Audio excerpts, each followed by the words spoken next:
మాటలు వింటే మిగతా అందరికీ అర్థమవుతుంది.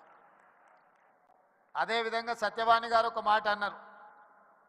వారు మాట్లాడుతుంటే అనర్గళంగా ఏ పేపర్ చూడకుండా వారి ఉపన్యాసం వినాలి అని అనిపిస్తుంది అని. అది ఎక్కడి నుంచో కాదు, ఎన్టీఆర్ లైబ్రరీలో నేర్చుకున్న చదివే ఈరోజు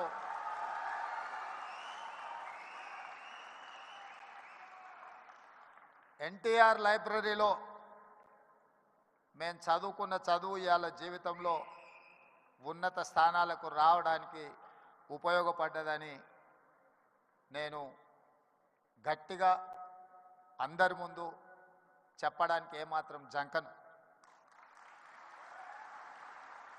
మనం వచ్చిన నేపథ్యం, మన రాణించిన తీరు, మనకు అవకాశం ఇచ్చిన వాళ్ళను తక్కువ చేసి మాట్లాడవలసిన అవసరం లేదు, చిన్న చేసి చూడడము పద్ధతి కాదు. అదేవిధంగా కమ్యూనిటీకి సంబంధించిన గొప్ప వ్యక్తుల గురించి, చరిత్ర గురించి మా మిత్రులు చాలామంది చెప్పారు. మిత్రుడు కుసుమ్ కుమార్ గారు ఎన్టీఆర్ కంటే ముందు 52 మంది కమ్మ సామాజిక వర్గం ఎమ్మెల్యేలు ఉండేవాళ్ళు అని అన్నారు. కానీ ఎన్టీఆర్ వచ్చిన తర్వాత ఎన్టీఆర్ ఒక బ్రాండ్ క్రియేట్ చేసింది. NTR is brand. NTR is brand for politics. NTR is brand for leadership. వారు ఇచ్చిన అవకాశాలతోని ఆ రాష్ట్రమైనా ఈ రాష్ట్రమైనా ఏ రాజకీయ పార్టీ అయినా ఈరోజు నాయకులు ఉన్నారు అని అంటే ఎన్టీఆర్ గారు ఆనాడు ఇచ్చిన అవకాశాలే. ఇవాళ ఇక్కడ ఆయనను అవమానించేటట్టు మాట్లాడిన వాళ్లకు అవకాశం ఇచ్చింది ఆయన్నే. ఇవాళ ఆయన గౌరవం ఉండాలి, ఆయన పేరును స్మరించుకోవాలని చెప్పేవాళ్ళు కూడా ఆయన ఇచ్చిన నాయకత్వంతో వచ్చినోళ్ళే. అది ఎన్టీఆర్ లోపము, ఎన్టీఆర్ తప్పు కాదు. ఎన్టీఆర్ అందరికీ అవకాశం ఇచ్చిండు. అవకాశం వచ్చిన వాళ్ళు ఒక్కొక్కరు ఒక్కొక్క రకంగా ఉండొచ్చు.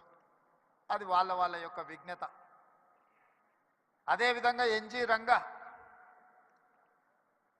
అదేవిధంగా వెంకయ్య నాయుడు. ఈనాడు చంద్రబాబు నాయుడు గారి గురించి నేను చెప్పాల్సిన అవసరం లేదు.